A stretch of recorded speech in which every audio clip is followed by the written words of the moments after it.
सोचिए एक पल के लिए अंटार्कटिका के बर्फीले सन्नाटे के बीच तैरता हुआ एक बेहद शानदार लग्जूरी क्रूज। सब कुछ परफेक्ट लग रहा है ना। लेकिन क्या हो अगर ये जहाज अचानक समुद्र के बीचों बीच एक खौफनाक क्वारंटीन जोन में तब्दील हो जाए। 1 अप्रैल 2026 को अर्जेंटीना के उशवाया से 150 लोगों को लेकर निकला ये जहाज कैसे एक गहरे रहस्य और मौत के साए में घिर गया। आज के इस विश्लेषण में हम बिल्कुल ऐसा ही एक डार्क और इंटेंस केस डिकोड करने वाले हैं। एक ऐसे खामोश कातिल की कहानी जो किसी रोंगटे खड़े कर देने वाले मेडिकल थ्रिलर से कम नहीं है। शुरुआत में सब कुछ बिल्कुल नॉर्मल था, लेकिन फिर 11 अप्रैल को अचानक एक 70 साल के डच पैसेंजर को तेज बुखार होता है और रहस्यमय तरीके से उसकी मौत हो जाती है। बात यहीं खत्म नहीं होती। कुछ ही दिनों बाद 26 अप्रैल को एम्स्टर्डम एयरपोर्ट पर उसी पैसेंजर की पत्नी अचानक कोलैप्स कर जाती है और उसकी भी जान चली जाती है। मौत का ये खौफनाक सिलसिला जहाज पर बढ़ता ही जाता है और आखिरकार 2 मई को वर्ल्ड हेल्थ ऑर्गेनाइजेशन को इमरजेंसी अलर्ट भेजा जाता है। ये टाइमलाइन उस पैनिक और अनसुलझे मेडिकल क्राइसिस को दिखाती है जिसे उस वक्त कोई भी समझ नहीं पा रहा था। तो चलिए लैब की उस ठंडी नीली रोशनी में चलते हैं और देखते हैं इस कातिल की एनाटॉमी, यानी वर्ल्ड हेल्थ ऑर्गेनाइजेशन का वो डरावना डायग्नोसिस। 50%, 50%। जरा सोचिए इस नंबर के बारे में। जब सच्चाई सामने आई तो वो सचमुच रोंगटे खड़े करने वाली थी। इस वायरस का मॉर्टैलिटी रेट यानी मृत्यु दर इतनी ज्यादा है कि संक्रमित इंसानों में से आधे लोगों को सीधे मौत की नींद सुला सकता है। ये लिटरली एक सिक्का उछालने जैसा है। हेड्स आया तो जिंदगी और टेल्स आया तो मौत। ये बहुत ही खौफनाक है। और सबसे डरावनी बात क्या है पता है?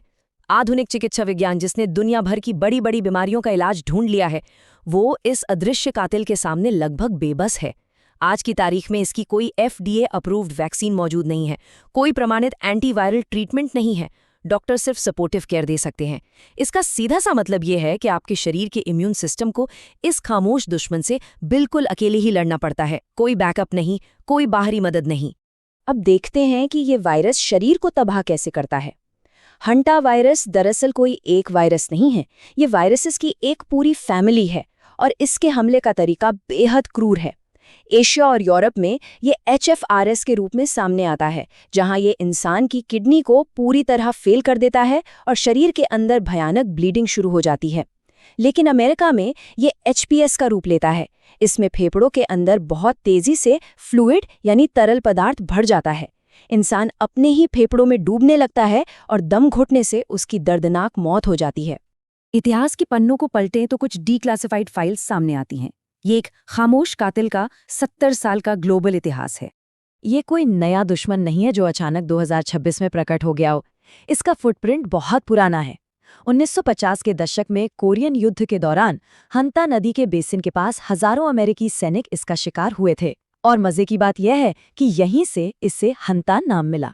1993 में अमेरिका की नावाहो जनजाति के लोग इससे जूझे और भारत भी इससे अछूता नहीं रहा। 2005 से 2008 के बीच वेल्लोर में इसके कंफर्म्ड केस मिले थे, खासकर उन लोगों में जो अंधेरे गोदामों में काम करते थे या चूहों को पकड़ने का काम करते थे। हर एक आउटब्रेक में मौत का कैरियर सिर्फ एक ही था, चूहा। लेकिन 1993 के उस अमेरिकी आउटब्रेक का रहस्य बहुत चौंकाने वाला था।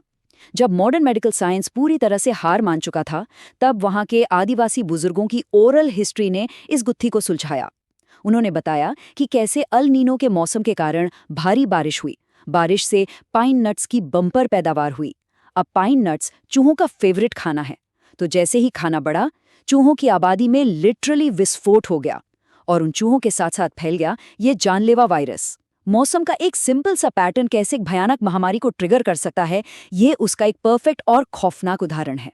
लेकिन फिर कहानी में आता है एंडीज स्ट्रेन का ट्विस्ट, वो पल जब साइंस के सारे नियम टूट गए।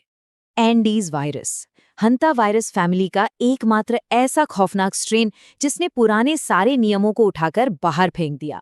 सालों तक साइंटिस्ट यही मानते थे कि ये वायरस केवल चूहों से इंसानों में ही फैलता है, लेकिन अर्जेंटीना में मिले इस एंडीज स्ट्रेन ने साबित कर दिया कि इसमें इंसान से इंसान में फैलने की क्षमता मौजूद है। ये एक बहुत बड़ा गेम चेंजर था। इसने इस वायरस को सिर्फ एक एनवायरमेंटल खतरे से निकालकर एक सीधे मानवीय खतरे में बदल दिया। और यहीं से कहानी वापस उस क्रूज शिप के मुर्दा घर तक पहुंचती है। इस पूरी घटना का पेशेंट जीरो। मार्च 2026 में वो डच कपल उशवाया में मजे से बर्ड वॉचिंग के लिए निकला था, लेकिन गलती से वो एक ऐसे लैंडफिल इलाके में पहुंच गए जो पूरी तरह से चूहों से भरा हुआ था। बस उनकी उस एक छोटी सी गलती ने उस शानदार लग्जरी जहाज को एक तैरते हुए अस्पताल और एक खौफनाक क्वारंटाइन जोन में बदल कर रख दिया। तो अब सवाल ये है कि ये एक इंसान से दूसरे इंसान तक आखिर पहुंचा कैसे? इसके ट्रांसमिशन डायनामिक्स काफ़ी दिलचस्प हैं। सुकून की बात यह है कि ये हवा में नहीं तैरता। इसे फैलने के लिए बहुत ही करीबी इंटीमेट शारीरिक संपर्क की ज़रूरत होती है, जैसे शरीर के तरल पदार्थों के संपर्क में आना या एक ही बेड शेयर करना। इसीलिए ये वायरस ज़्यादातर परिवार के सदस्यों या मरीज की देखभाल करने वालों को ही अपना शिकार बनाता है। हाँ, इसमें सुपर स्प्रेडर ज़रूर हो सकते हैं जो अप्रत्याशित रूप से इसे फैला दें, लेकिन इसकी ट्रांसमिशन विंडो बहुत छोटी होती है। बीमारी की शुरुआत में ये सिर्फ एक दिन के लिए ही दूसरों को संक्रमित कर सकता है। अब आते हैं साइंटिफिक वर्डिक्ट पर। चलिए इस ग्लोबल खतरे का एक सटीक आकलन करते हैं। मौतों के इस खौफनाक सिलसिले और इसके इस डरावने स्ट्रेन को देखने के बाद हम सबके जहन में बस एक ही सवाल आता है, क्या ये वायरस हमारा अगला ग्लोबल पेंडेमिक बनने वाला है? 50% मृत्यु दर वाले वायरस के बारे में सुनकर ऐसा डर लगना एकदम स्वाभाविक है, लेकिन इसका असली जवाब विज्ञान के उन फैक्ट्स में गहराई से छिपा है। तो राहत की बात यह है कि बड़े हेल्थ ऑर्गेनाइजेशंस इसे पैंडेमिक के लिए लो रिस्क कैटेगरी में रखते हैं। क्यों? क्योंकि देखिए, जो पैथोजेंस दुनिया भर में महामारी लाते हैं वो हवा में फैलते हैं, कई दिनों तक बिना लक्षण दिखाए स्प्रेड होते हैं और उन्हें लंबे क्वारंटाइन की ज़रूरत होती है।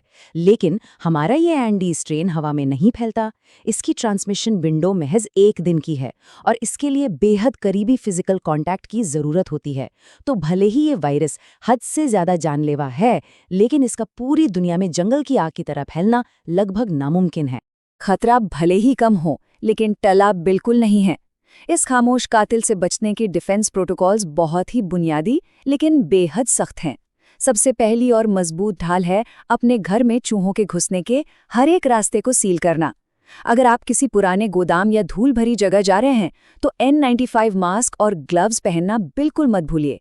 और सबसे अहम बात, कूड़े का सही निपटान। अगर चूहों को आकर्षित करने वाली चीजें ही नहीं होंगी तो वो आएंगे ही नहीं। यही वो दीवार है जो इंसानों और इस जानलेवा वायरस के बीच खड़ी है। हंटा वायरस रातों रात पैदा हुई कोई सनसनी नहीं है। ये दशकों से खामोशी से अपना काम कर रहा है। बिना किसी वैक्सीन के हमारी जागरूकता, हमारी अवेयरनेस ही हमारा एकमात्र और सबसे बड़ा हथियार है। ये पूरी कहानी हमें एक बहुत गहरी बात सोचने पर मजबूर करती है कि असली खतरा हमेशा वो नहीं होता जो सबसे ज्यादा शोर मचाकर सामने आता है।